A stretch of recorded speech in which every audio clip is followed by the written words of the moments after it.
آج کے نوجوان آئیڈیل کس کو سمجھیں گے؟ میرے عزیزو، دنیا آج بڑی بڑی اسکرینیں لگا کر مجرا کرنے والے ظالموں کے ناچ کو دیکھ رہی ہوگی۔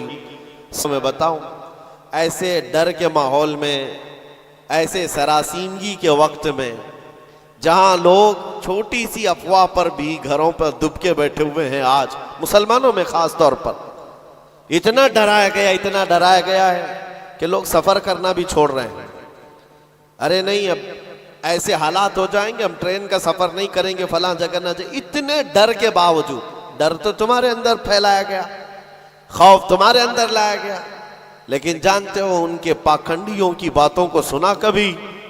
یہ گوفے میں بیٹھ کر یہ کہتے ہیں کہ 2029 میں بھارت کا پردھان منتری مسلمان بن سکتا۔ یہ ہم نہیں کہہ رہے ہیں، اور نہ ہی اس کرسی کی لالچ میں ہم دوڑے بھاگ رہے ہیں۔ جس کے پاس آیت الکرسی ہے اسے اس کرسی کی حاجت نہیں، لیکن دلوں کا خوف یہ بتاتا ہے، ان کا ڈر یہ بتاتا ہے کہ اگلے سال آنے والے ان کے لیے ہو سکتے ہیں، اور میں دعا کرتا ہوں اللہ ان کا ڈر صحیح فرماتے ہیں۔ عزیزان گرامی وقار، ہر آنے والا دن تمہارے لیے بہتر ہے، لیکن شرط ہے، ایک ہی شرط ہے، کیونکہ رب تعالیٰ نے فرمایا وَلَا تَهِنُوا وَلَا تَحْزَنُوا وَأَنْتُمُ الْأَعْلَوْنَ۔ گھبراؤ مت، بے قرار مت ہو، تم سب سے زیادہ کامیاب رہو گے ان کنتم مؤمنین۔ شرط یہ ہے کہ تم میرے نبی کی غلامی میں آ جاؤ، ایمان والے ہو جاؤ، تب پھر تمہارے لیے ہر آنے والی گھڑی بہتر ہے، ہر آنے والی گھڑی پچھلی گھڑی سے بہتر ہے۔ شرط یہ ہے کہ ایمان کی زندگی آ جائے تمہارے، اور ایمان نہ ہو، ایمان کسے کہتے ہیں سب کو پتا ہے، حدیث رسول ہے، میرے آقا صلی اللہ علیہ وسلم نے فرمایا لا یؤمن احدکم حتی اکون احب الیہ من والدہ وولدہ والناس اجمعین۔ تم میں سے اس وقت تک کوئی مومن نہیں ہو سکتا کامل جب تک کہ وہ اپنے ماں باپ، اولاد اور ساری دنیا سے زیادہ مجھ سے محبت نہ کرے۔ دوسری حدیث ہے لا یؤمن احدکم حتی یکون ہواہ تبعا لما جئت بہ۔ حضور پاک صلی اللہ علیہ وسلم فرماتے ہیں تم میں سے اس وقت تک کوئی کامل مومن نہیں ہو سکتا جب تک کہ وہ اپنی خواہشات کو میری مرضی کے مطابق نہ بنائے۔ حضور کی مرضی کے مطابق جب تک تم اپنی خواہشات نہیں بناؤ گے مومن نہیں ہو سکتے، اور مومن کامل نہیں ہوگے تو پھر مدد بھی نہیں ہے۔ میں اس مومن کی بات کر رہا ہوں جس کو قرآن کہتا ہے کبھی قد افلح المؤمنون، ایمان والے کامیاب ہو چکے۔ کون سے ایمان والے؟ ایمان کی شرط اول ہے حضور کے لیے بے انتہا محبت کرنا، شرط اول ہے۔ اب آئیے ہم آج کی اس رات میں تذکرہ ان لوگوں کا کریں جن کا ذکر ہمارے ایمان کی جلا کا سبب ہے، وہ دیوان گانے عشق رسول جنہوں نے اپنی زندگیاں حضور کے قدموں میں نچھاور کر دی۔ میں نے آج یہ سوچا کہ ان کی بارگاہوں میں خراج عقیدت پیش کرتے ہوئے جوانوں کے لیے مثال رکھوں۔ آج کے نوجوان آئیڈیل کس کو سمجھیں گے؟ میرے عزیزو، دنیا آج بڑی بڑی اسکرینیں لگا کر مجرا کرنے والے ظالموں کے ناچ کو دیکھ رہی ہوگی، سٹنٹ کرنے والے ان کے سامنے ہیرو بن جاتے ہیں۔ میں آج آپ کو ان جیالوں کی بات رکھنا چاہتا ہوں جو حقیقت میں ہیرو ہیں، جو پوری دنیا کے لیے ہیرو ہیں۔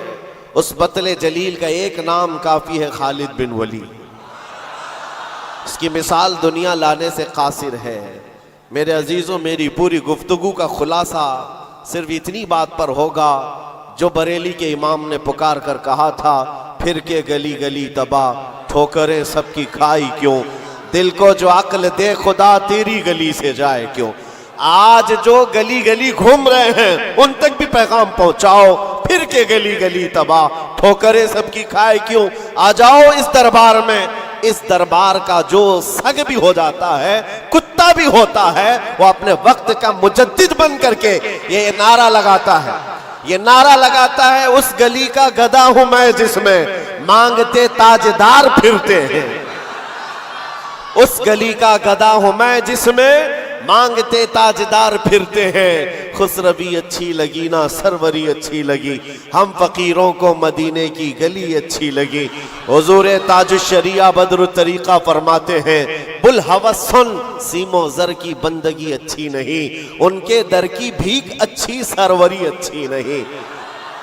جو پیا کو بھائے اختر وہ سہانا راگ ہے، یہ تاج الشریعہ فرماتے ہیں، جو پیا کو بھائے اختر وہ سہانا راگ ہے۔ کیا مطلب ہے؟ جو مصطفیٰ کو پسند آئے وہی اصل راگ ہے، وہی بات اچھی ہے۔ جو پیا کو بھائے اختر وہ سہانا راگ ہے، جس سے ناخوش ہو پیا وہ راگنی اچھی نہیں، جس سے ناخوش ہو پیا وہ راگنی اچھی نہیں۔ پیا حضور کے بارگاہ میں استعارتاً کہا گیا ہے، حضور کو جو چیز ناپسند ہے وہ ہمارے لیے اچھی ہے ہی نہیں۔ یہی تو بریلی کا مزاج ہے، کہتے ہیں نا تاج الشریعہ رحمت اللہ تعالی علیہ کہ نبی سے ہو جو بیگانہ اسے دل سے جدا کر دے، پدر مادر برادر جان و مال ان پر فدا کر دے۔ یہ سارے اشعار کا لب لباب خلاصہ کیا ہے؟ اس کا خلاصہ یہی ہے جو صحابہ کا نعرہ تھا، ہونا یہ پھول تو بلبل کا ترنم بھی نہ ہو، چمن دہر میں کلیوں کا تبسم بھی نہ ہو، ہونا یہ ساقی تو میں بھی نہ ہو، خم بھی نہ ہو، بس میں توحید دنیا میں نہ ہو، تم بھی نہ ہو۔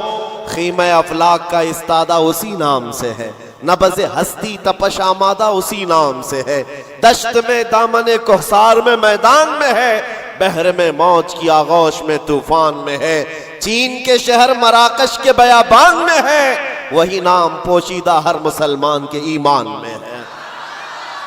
اور وہ جو نہ ہو تو اور وہ جو نہ تھے تو۔